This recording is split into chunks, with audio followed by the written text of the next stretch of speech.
We just stepped out the back door from the kitchen on our way out to the Azure pickup, and we were met at the door by Beatrice and Mildred, our two hens, and some of our most elderly chickens in their room maybe around. And here are our lovely ducks swimming in the pond for the very first time this season.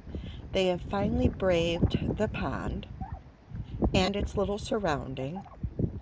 We do need to get that pumped out so that it doesn't enter the indoor arena, but unfortunately our pump is being fixed.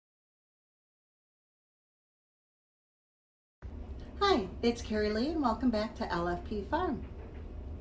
Today we're just going to go over my latest Azure pickup. And we didn't do a whole lot, but we got a little bit of fruit, a little bit of frozen veg, some dairy, and a little bit to refill the pantry. So I am just going to reposition my camera and show you what we picked up today.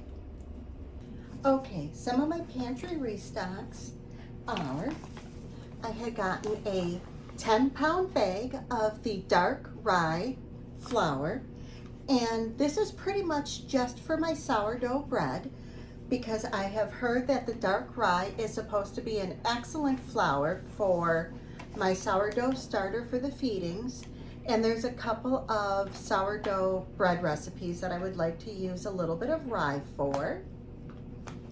So let me set this to the side. And last month we had gotten a bag of this cream of barley, and it is absolutely outstanding.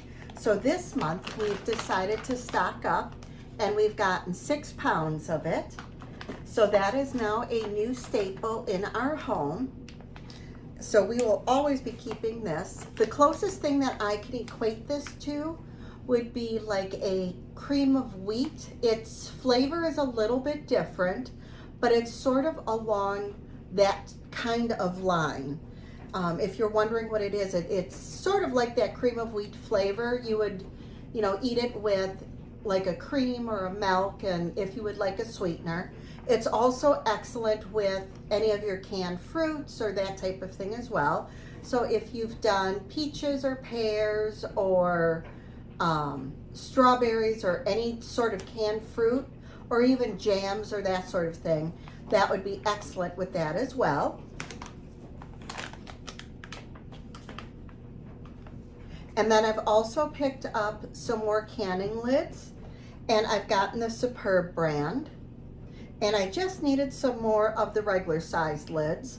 So I picked up a 60 count container of that. And I also needed some more molasses, and I just got the standard backstrap molasses, so nothing fancy about that. And I also decided to go with the Azure brand and the organic. So I just got a 32-ounce glass container of that.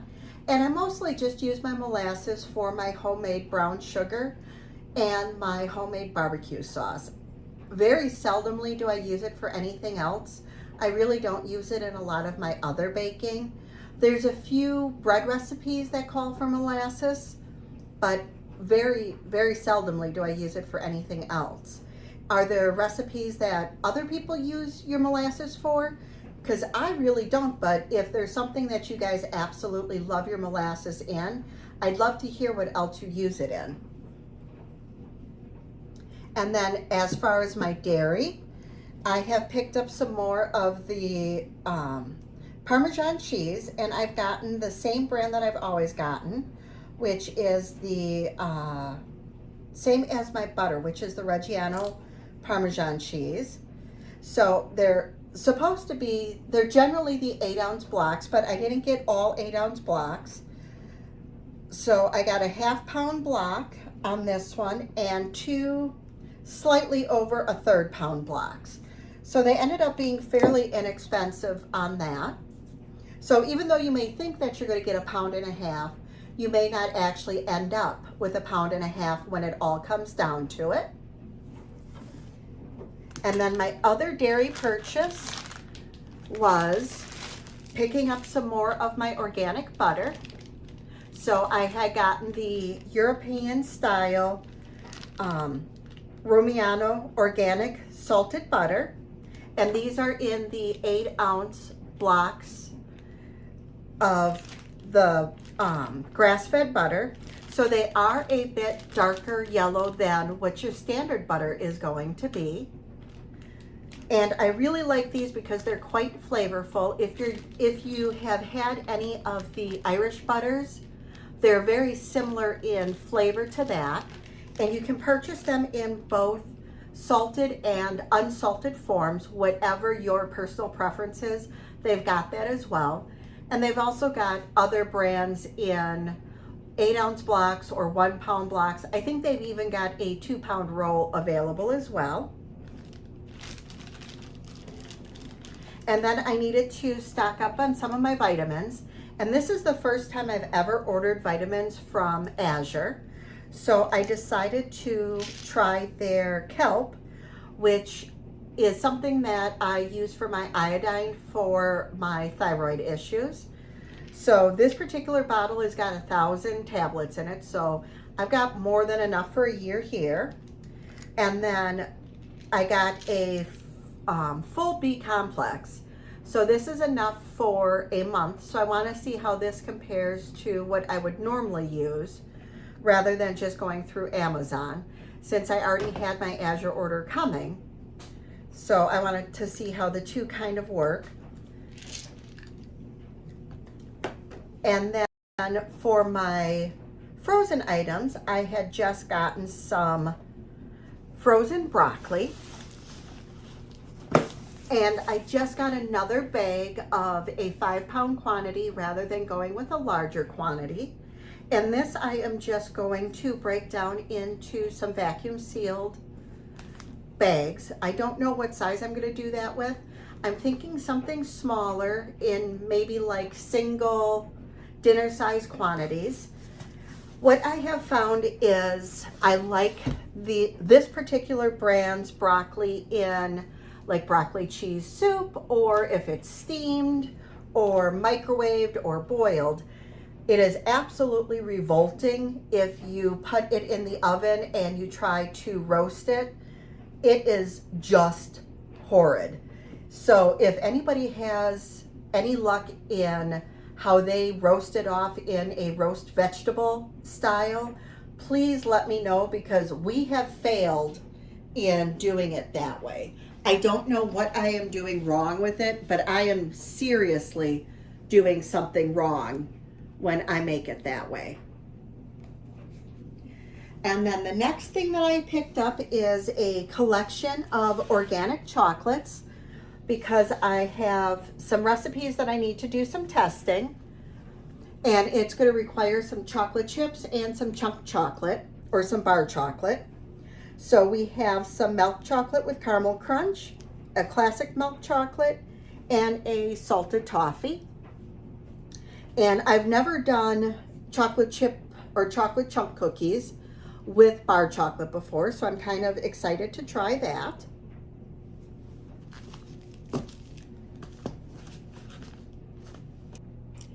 So the only thing that we received this month that I'm not quite as thrilled with quality-wise was the case of the red pears. A couple months ago I had received 10 cases and I was absolutely thrilled with the quality we received then. But unfortunately this month wasn't quite the same. Nothing that we received is in canning quality. Pretty much everything is nicked up and bruised or just straight up completely bad. But sometimes that happens. I did call Azure's customer service and they were absolutely wonderful to deal with. And they went ahead and credited my account with the cost of the pears. So at least they're not going to waste. They're going to go to Boris and Natalie and Babe and her little baby pigs, who are absolutely the most adorable little creatures and are growing by leaps and bounds. So it's so unfortunate because the little bit that we did slice off on some of them that have a good size side, they're really sweet and everything. So it's such a shame that they just came in this sort of condition. So I'm kind of sad about that. So I'm going to go ahead and package up my frozen broccoli because I've gotten a new vacuum sealer. So I've showed you how I used to do all of my frozen items with my Ziploc bags. So let me grab out my new vacuum sealer and show you how I have adjusted sealing up all of our frozen items now so that they hold a little bit better in our freezer so that our food will last a bit longer.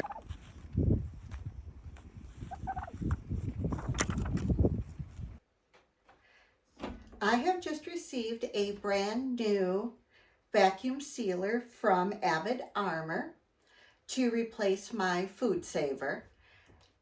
And so far, I've just sealed a couple of things with it, some peppered bacon, and I'm absolutely thrilled. There's a few features that I am just absolutely beyond ecstatic to have. I really like the handle on the front. It's making it really easy to lift the plate up and down because on my Foodsaver, you have to kind of reach in and flink it up and down, and sometimes it doesn't really work really well.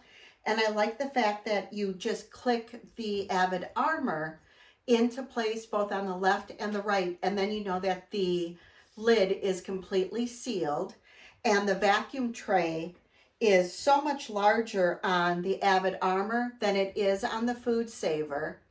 And I'm getting a much better seal on my Avid Armor than I ever did on my Foodsaver.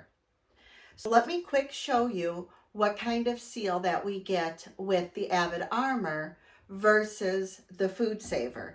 I've got a small bulk box of some peppered bacon that we picked up at a local store. And I've already prepared some vacuum sealing bags. So I'm using the exact same bags. I've got it preloaded in my Foodsaver, even though my Avid Armor has a space that I can store my Foodsaver roll. I want to use the exact same bags because my Avid Armor came preloaded with the Avid Armor Foodsaver roll. I want to make sure everything's exactly the same so that the comparison is, completely the same. So it's fair and equal. So I've got my bags cut and I sealed both of them with the Avid Armor sealer, and it gives a double seal here on the bottom. And I have flipped the top of my bags down so that when I load my bacon that I don't get any of the seasonings on the top because it is a peppered bacon. So I don't want any of my seasonings to get in the way of my seal. So I am just going to quick grab approximately a pound of bacon per bag. And I'm just going to drop it right into my bag. Just like that. And if I was going to do the entire box, I would have all my bags pre-labeled and pre-made so that I could just do this assembly line. And then it would go very quickly. So let me just straighten this out so that everything will vacuum seal quick and easy. Let me get all the seasonings off my hands. Now that we've gotten the bacon loaded into the bags and I've got the tops flipped back ready to be sealed, we're going to start with the Foodsaver. So I'm going to put the tops in the vacuum channel and get it all lined up and ready to go. Put the lid down, lock it, and I've got it set for a regular amount of suction, dry, and vacuum and seal.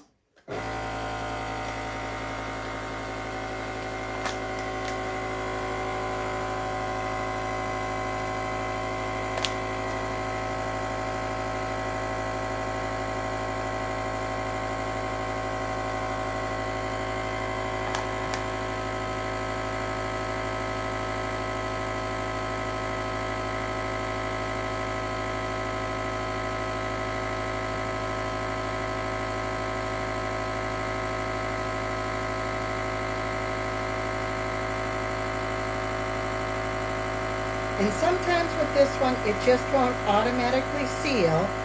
So I'm just going to go ahead and press seal.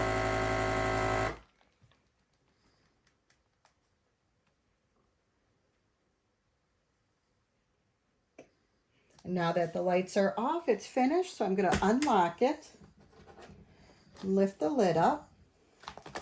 And as you can see, it's got a narrow little line there.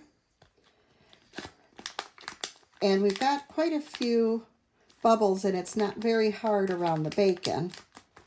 So let's see how the Avid Armor does. And this machine has a feature that I didn't even know that it had when we purchased it.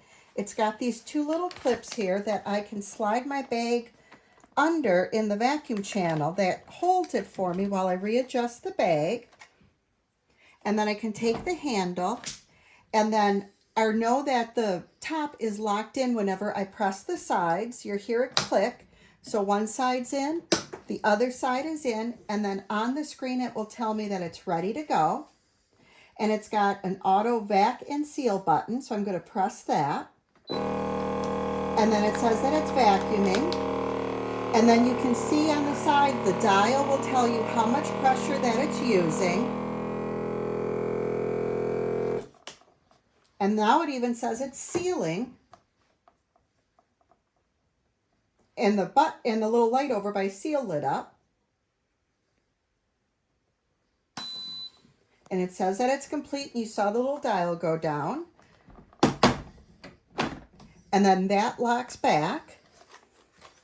And it's got a double seal, and it is a much wider seal than what the single row was. You can even see the difference between the width of one row of the seal between the two are.